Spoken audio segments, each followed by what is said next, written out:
जहाँ कोई आकर सेम वापस नहीं जाता। आज परमेश्वर आपसे बात करेगा। परमेश्वर का रूह आपको भरपूरी देगा। आज शाम की और रात की प्रार्थना जब आप लोगों के लिए होगी, आप अद्भुत छुटकारे को देखोगे प्रभु यीशु मसीह के जीवित और पवित्र नाम में। परिस्थितियां कैसी हैं ये नहीं, बल्कि हमारा विश्वास कैसा है परमेश्वर के प्रति, ये मायने करता है। आज बाइबल में से हम एक ऐसी औरत के बारे में जानेंगे जिसने अपनी प्रार्थना के द्वारा और अपने परमेश्वर के प्रति विश्वास के द्वारा अपनी गवाही को रिसीव किया। अगर आप इस वचन को सुनेंगे, मनन करेंगे, राइट नाउ अभी परमेश्वर का रूह आपको छुएगा, आपको चंगाई देगा, आपको रिहाई देगा, आप डिलीवरेंस पाएंगे प्रभु यीशु मसीह के जीवित और पवित्र नाम में। आमीन। आइए छोटा सा वचन हम परमेश्वर का लेते हैं, फिर हम प्रार्थना की ओर बढ़ेंगे। और ये प्रार्थना मैं रेगुलर आप लोगों के लिए कर रही हूँ इस चैनल के ऊपर। रोज शाम को, रात की और शाम की मिक्स प्रार्थना है, और आपने डेली अपने परिवार में इसे सुनना है। जितनी बहनें मुझे देख रही हैं उनसे मेरा ये निवेदन है, परमेश्वर आपसे बहुत प्यार करते हैं। परमेश्वर ने आपको एक परिवार दिया है, एक घर दिया है, जिसकी जिम्मेवारी संभालने की आपकी है। और आपने हर रीति से एक पतवंती स्त्री की तरह आपने इस घर को संजोना है। जैसे शारीरिक एफर्ट लाकर आप घर को हर तरह का मेंटेन करती है, उसी तरह आत्मिक एफर्ट लगाकर भी आपने अपने परिवार की रक्षा करनी है। जैसे एक पतवंती स्त्री जिसका दिया कभी नहीं बुझता, वे प्रार्थना में रहती है, वे अपने घर की उन्नति चाहती है, अपने घर को संवारती है, उसी तरह हम औरतें भी अपने घर को संवारे और हमारे आत्मा की दिए कभी ना बुझे। हम अपने घर के लिए एक पिलर का काम करें, अपने घर को खूबसूरत बनाएं, आत्मा में भी और संसार में भी। हालेलुया। मैं पास्टर रेखा आप सभी का स्वागत करती हूँ परमेश्वर की पवित्र इस जलाली हजूरी में। अगर पहली बार जिस चैनल के ऊपर आए हैं, इस चैनल को लाइक करो, चैनल को सब्सक्राइब करो, वीडियो को लाइक करो एंड शेयर जरूर करो। आइए हम परमेश्वर के वचन में से जानते हैं। पहला शमूएल उसका 1 चैप्टर और 10 वर्स हम पढ़ेंगे। वे मन में व्याकुल होकर यहोवा से प्रार्थना करने और बिलख बिलख कर रोने लगी, और उसने ये मन्नत मानी, हे सेना के यहोवा, यदि तू अपनी दासी के दुख पर सचमुच दृष्टि करे और मेरी सुधि ले और अपनी दासी को भूल ना जाए और अपनी दासी को पुत्र दे, तो मैं उसे उसके जीवन भर के लिए यहोवा को अर्पण करूंगी और उसके सिर पर छुरा फिरने ना पाएगा। परमेश्वर के प्यारे लोगों, परमेश्वर के आगे प्रार्थना करने का रिजल्ट कैसा होता है हम हन्ना के द्वारा देखते हैं। ये जब प्रार्थना करती है तो परमेश्वर के द्वारा इसे प्रतिफल भी मिलता है। जब हम प्रार्थना करते हैं परमेश्वर के हुजूर, उसकी उपस्थिति में जाकर प्रार्थना करते हैं अपने परिवार के लिए, अपने फाइनेंस के लिए, अपने मरे हुए बिजनेस के लिए, मरे हुए गर्भ के लिए, मरी हुई हेल्थ के लिए हम प्रार्थना करते हैं, तो परमेश्वर हमारी प्रार्थना को सुनते हैं। हन्ना जब प्रार्थना कर रही थी, वे रो रो कर बिलख बिलख कर प्रार्थना कर रही। उसकी परिस्थिति है भी ऐसी थी क्योंकि वो बांझ थी, उसकी व्याकुलता बढ़ चुकी थी, समय बहुत बीत चुका था, क्योंकि उसकी देवरानी के घर में बच्चे थे, पर हन्ना जो बड़ी थी वे बांझ थी। स्वाभाविक है कि ऐसी व्याकुलता मनुष्य के अंदर आ जाती है, खासतौर औरतों के अंदर, क्योंकि वे बहुत ज्यादा इमोशनल होती है। हन्ना भी इसी तरह थी, पर हन्ना की एक बात मुझे बहुत अच्छी लगी कि वे परमेश्वर के आगे प्रार्थना करती। वे मनुष्य के आगे नहीं जाती। ये आज के समय अगर औरत हो तो बाबे के पास चली जाती है कि चलो वहां बाबे के पास चलते हैं, वहां कुछ ना कुछ हमें मिल जाएगा, वहां कुछ कर देगा हमारे लिए, हमें कुछ करने को दे देगा। तो ये बाबे के पास नहीं, वे परमेश्वर के पास जाती है, अपना भरोसा परमेश्वर के ऊपर रखती है और अपने दिल की बात को खुलकर परमेश्वर के आगे रखती है। बहुत सारी ऐसी औरतें हैं जो अपनी दिल की बात को परमेश्वर के आगे खोलकर नहीं रख पाती है। यहाँ जब ये प्रार्थना कर रही है तो ये मन में प्रार्थना कर रही है और रो रही है साथ साथ। मतलब इसकी जिंदगी में कितना दर्द चल रहा है उस वक्त, कितना मन व्याकुल है, वो कितनी परेशानी में इस वक्त है। वो किसी से बात कर क्या बता सकती होगी कि वो क्यों रो रही है, क्योंकि जो बांझ है उसे पता है कि उनको कौन सी मुसीबतों का सामना करना पड़ रहा है।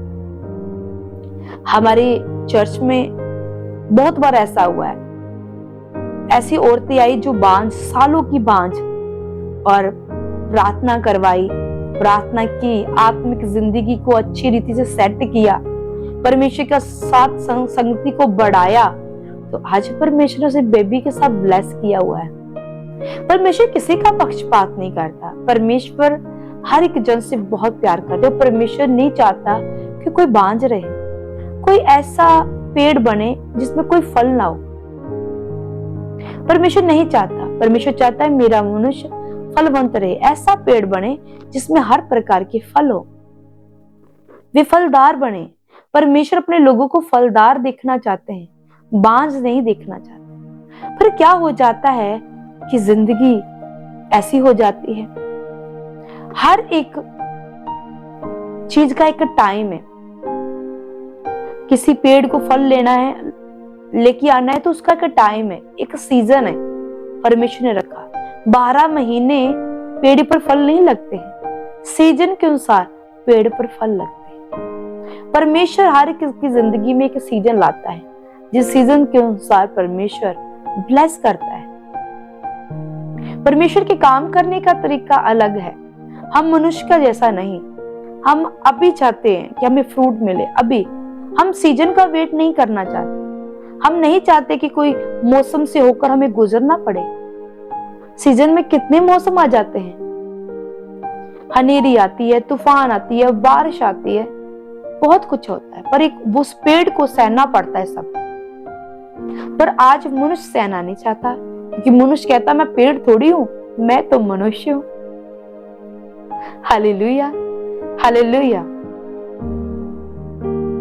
परमेश्वर ने पेड़ के साथ तुलना की है अपने मनुष्य की। कहता अच्छा मनुष्य अपने फलों से पहचाना जाता है।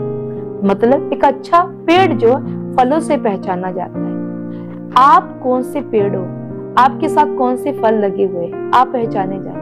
आपके गुण बताएंगे, आपका चरित्र बताएगा, आपकी प्रार्थना बताएगी, आपका उपवास बताएगा, आपका आत्मिक जिंदगी बताएगा, आपका रहन सहन घर में कैसा है, बाहर में कैसा, ये बताएगा कि आप कितने फलों के भंडारी हैं। हन्ना की बात कर रहे हैं तो हन्ना के फल बता रहे थे कि वे बांझ है, क्योंकि संसारिक रूप में वे बांझ पड़ी हुई थी। उसका दुख, उसके मन की व्याकुलता, परमेश्वर के साथ प्रार्थना का वो समय व्यतीत करना, वे बता रहा था कि उसमें फल की अभी कितनी कमी है, क्यों फल नहीं मिल पा रहा है। कभी कभार परमेश्वर जानबूझकर देरी करते हैं, क्योंकि जो देने वाले परमेश्वर हमें जो देने वाले हैं, जो देना चाहते हैं, वे उत्तम देना चाहते हैं, वे बेस्ट देना चाहते हैं। हम बाइबल में से देखते हैं पर नन्ना के बच्चे हुए, पर उनके नाम नहीं हम बाइबल में पढ़ते हैं। पर हन्ना का बच्चे का नाम हम देखते हैं, जो शमूएल नबी बना आगे चलकर। वे शमूएल नबी कहलाया गया, नबी बना। परमेश्वर हमें देरी इसलिए करते हैं कि हमें बेस्ट मिले, उत्तम मिले।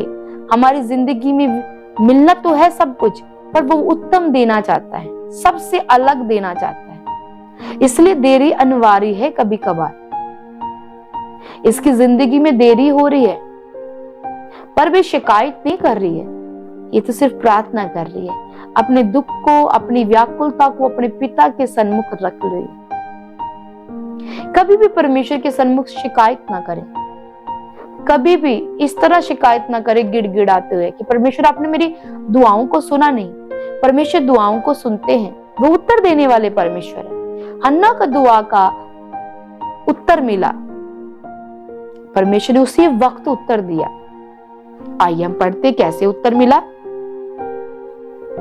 12 में पढ़ते हैं, जब वे यहोवा के सामने ऐसी प्रार्थना कर रही थी, तब एली उसके मुंह की ओर ताक रहा था। हन्ना मन ही मन कह रही थी, उसके होठ तो हिलते थे परंतु उसका सब न सुनना पड़ता था। इसलिए एली ने समझा कि वे नशे में है। एली वहां का जो याजक था, उस मंदिर का, आराधनालय का, जहां वो प्रार्थना कर रहे हैं। परमेश्वर ने एली के कान खोले कि सुन, मेरी हन्ना की प्रार्थना की ओर ध्यान लगा। देख, वो प्रार्थना कर रही है और इसे अब पावरफुल वर्ड दे, इसे अब वो सामर्थ्य शब्द दे जिसके द्वारा ये हरी भरी हो जाए, इसका गर्भ फलवंत हो जाए, जिसके द्वारा ये गर्भवती हो जाए। इसे अब वो शब्द दे। अगर वो प्रार्थना ही ना करती तो क्या वो शब्द उसे मिलते जो एली ने दिए? अगर आप आत्मिक जिंदगी सही ढंग से जिएंगे नहीं, प्रार्थना नहीं करेंगे, तो कैसे परमेश्वर का दास आपके लिए प्रार्थना करेगा? कैसे चर्च कलीसिया आपके लिए प्रार्थना करेगी जब आप खुद ही तैयार नहीं होंगे? हमें तैयार होना होगा। हमें बड़ी ब्लेसिंग लेने के लिए अपने मुंह को खोलना पड़ेगा, अपनी व्याकुलता को परमेश्वर के सन्मुख रखना होगा ताकि परमेश्वर सुने। इसलिए तो वो कहता, मांगो तो दिया जाएगा, ढूंढोगे तुम पाओगे, खड़खड़ाओ तो तुम्हारे लिए खोला जाएगा। जो कोई मांगता है वे पाता है, जो कोई मांगता है उसे ही मिलता है, ये बाइबल कहती है। इसने मांगा है और प्रभु ने इसे दिया। एली को बोला, अपने कान खोल और मेरी बेटी की ओर लगा ध्यान, मेरी बेटी रो रही है। और वे पूछता है, क्या तूने नशा तो नहीं किया, तू ऐसी प्रार्थना करी? कहती, नहीं, मैं तो दुखिया हूं, मैं तो दुखी होकर प्रार्थना कर रही हूं। उसने कहा, जा, तेरी फिर सुनी गई, तेरे घर में पुत्र होगा। ऐसा ही हुआ उसकी जिंदगी। कलीसिया, गवाही लेना हमारे हाथ में है, गवाही देना परमेश्वर के हाथ में, समा परमेश्वर के हाथ में। हमारा काम है परमेश्वर के सन्मुख प्रार्थना को करना, वफादारी के साथ चलना, अपने आप को समर्पित करना परमेश्वर के आगे। परमेश्वर का काम है हमें देखना, हमें चेक करना और हमें गवाही देना। हालेलुया। मेरा विश्वास है कि आज का वचन आपकी जिंदगी में 100 गुना फलों को लेके आ रहा है। परमेश्वर अद्भुत रीति के साथ आपके जीवन में कार्य कर रहे हैं। आप बड़े बदलाव को देख रहे हैं। जैसे हन्ना ने ब्लेसिंग ली है गर्भ की, आप भी ब्लेसिंग ले रही हो मेरी बहनों गर्भ की, प्रभु यीशु मसीह के नाम से। जैसे हन्ना ने गर्भ की ब्लेसिंग ली, उसी प्रकार आप अपने फाइनेंस के गर्भ की ब्लेसिंग ले रहे हैं। आप अपने छुटकारे को ले रहे हो, आप अपनी चुंगाई को ले रहे हो। जैसे हन्ना ने विश्वास यहोवा के ऊपर किया, उसके घर में वो जाती है, प्रार्थना करती है। अगर आप भी इसी प्रकार परमेश्वर के घर में जाएंगे, निरंतर आप अपने घर में प्रार्थना करेंगे, हन्ना की तरह जीवन जिएंगे, वे जीवन जिसमें वो समझती थी कि प्रार्थना का मतलब क्या है। जब मैं प्रार्थना नहीं करूंगी कैसे प्रभु की बरकत को पाऊंगी? जब आप प्रार्थना करेंगे तो आप परमेश्वर की बरकत को पाएंगे, परमेश्वर के छुटकारे को पाएंगे, परमेश्वर के आनंद को पाएंगे, प्रभु यीशु मसीह के जीवित और पवित्र नाम में। विश्वास है आज का वचन आपकी जिंदगी में 100 गुना फलों को लेके आ चुका है। तो आइए फिर हम प्रार्थना के लिए अब तैयार हो जाए, क्योंकि परमेश्वर का वचन आपको बिल्ड कर चुका है, आपको स्ट्रॉन्ग कर चुका है। परमेश्वर का रूह आपके अंदर एक नई ताकत भर चुका है। Hallelujah, hallelujah. प्रार्थना करने से पहले फिर से मेरा एक निवेदन आप सभी से, इस चैनल को सब्सक्राइब करें, वीडियो को लाइक करें और शेयर करें एक दूसरे को, ताकि जल्दी से जल्दी हम ज्यादा लोगों तक पहुंचे, परमेश्वर का वचन ज्यादा लोगों तक पहुंचे। हालेलुया। मेरा विश्वास है टेस्टमनी आपकी जिंदगी में आ रही है। अपनी गवाही देना नहीं भूलना है। अपनी गवाही मुझे देनी है इस व्हाट्सएप नंबर के ऊपर। ये हमारा प्रेयर लाइन नंबर है। इस प्रेयर लाइन नंबर के ऊपर आप अपनी प्रेयर भी करवा सकते हैं। मैं आपके लिए प्रार्थना करूंगी और आप इस नंबर के ऊपर अपनी टेस्टमनी भी शेयर कर सकते हो। आपकी टेस्टमनी इसी यूट्यूब के ऊपर शेयर की जाएगी। हालेलुया। जो आपकी टेस्टमनी बहुतों के जीवन के बदलाव का कारण ठहरेगी। हालेलुया। अगर आप हमारी सेवा के साथ जुड़ना चाहते हैं, आप हमारी सेवा के लिए मदद करना चाहते हैं, तो फिर आप जो नंबर दिया गया है उससे आप कांटेक्ट भी कर सकते हैं। और ये जो स्कैनर आ रहा है इसके ऊपर आप अपने परमेश्वर के घर में अपने बीज को, अपने दान को, अपने हदियों को बेच सकते हैं, ताकि वे परमेश्वर के कामों में यूज हो और आप बड़े प्रतिफल को लेके आए। Hallelujah, hallelujah. मेरा विश्वास है कि आप सब यीशु की बेटी मिनिस्ट्री के साथ है। आंखों को बंद करें, आइए हम प्रार्थना की ओर चलते हैं। हे हमारे पिताजी, आपका धन्यवाद करते हैं आज के पवित्र वचनों के लिए, जो हमने आज पवित्र वचनों में से जाना कि हन्ना ने बिल्क बिल्क कर रो कर प्रभु तेरे आगे प्रार्थना की और मन्नत भी रखी खुदावंदा। मेरे प्रभु, आपने उसकी प्रार्थना को सुना खुदावंदा। इसलिए नहीं कि वो रो कर प्रार्थना करी थी, बिल्क बिल्क कर प्रार्थना करी, इसलिए कि खुदावंदा कि वे आपसे प्रार्थना करिए, आपके पास आई हुई है वफादारी के साथ खुदावंदा। वे आपसे जुड़ी हुई है खुदावंदा। वे उसका मन प्रभु आपके प्रति लगा हुआ है और वे आपसे मांग रही है मेरे खुदावंदा। मेरे प्रभु, ये किसी के पास नहीं गई, ये किसी बाबे के पास, जादू टोने वालों के पास नहीं गई, बल्कि प्रभु वे तेरे पास आई, तेरे चरणों में आई और अपनी प्रार्थना को रखा और अपनी मन्नत को रखा। मेरे प्रभु, जितने लोग हन्ना की तरह मन्नत करेंगे और अपनी प्रार्थना प्रभु आपके सन्मुख ही रखेंगे, वफादारी के साथ प्रभु तेरा पीछा नहीं छोड़ते हुए प्रभु तुझ में बने रह के, तुझ में अड़े रह के, तुझ में खड़े रह के, तो प्रभु ये शैमुल को अपनी जिंदगी में रिसीव कर पाएंगे। शैमुल वे पिता परमेश्वर बेटा था जो नबी बना मेरे खुदावंदा। आपने नबी दिया, हन्ना के गर्भ में से नबी को पैदा किया, आपने हन्ना के गर्भ को खोल दिया। आज मेरी प्रार्थना है कि जितने बहन खुदावंदा मेरे प्रभु जी जिन्होंने अभी तक गर्भ धारण नहीं किया प्रभु, वे गर्भ धारण करे प्रभु यीशु मसीह तेरे जीवत और पवित्र नाम में। आज बंद गर्भ खुल जाए, शैतानी बंधन टूट जाए, शैतानी बंधन टूट जाए प्रभु यीशु मसीह के जीवत और पवित्र नाम में।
अद्भुत रीति के साथ प्रभु, अद्भुत ग्लोरी के साथ तेरा रूह कार्य करे इनकी जिंदगियों में प्रभु। और ये सेम ना रहे खुदावंदा, ये सेम ना रहे खुदावंदा, तेरा जलाल कार्य करे, तेरा जलाल बढ़ता जाए इनकी जिंदगियों में प्रभु। तेरी पवित्र रोशनी बढ़े खुदावंदा, अंधकार खत्म हो खुदावंदा, इनकी जिंदगी से अंधकार जाता रहे, पाप जाता रहे, व्यभिचार जाता रहे, वे दुष्ट आत्मा के अटैक जाता रहे, बैड ड्रीम इनका हिस्सा ना हो प्रभु यीशु मसीह तेरे सामर्थी जीवत पवित्र नाम में। मेरे प्रभु, जब ये अपने बिस्तरों पर लेटे तो प्रभु कोई बुरा सपना इनका हिस्सा ना हो प्रभु जी, कोई अंधकार की शक्ति इनके ऊपर अटैक ना करने पाए, शांति की नींद इनका हिस्सा हो, मीठी गूढ़ी नींद इनका हिस्सा हो प्रभु यीशु मसीह के जीवत और पवित्र नाम में। छूट जाओ, आजाद हो जाओ, फ्री हो जाओ, चंगे हो जाओ प्रभु यीशु मसीह के जीवत और पवित्र नाम में। धन्यवाद पिता, इन्हें ब्लेस करने के लिए,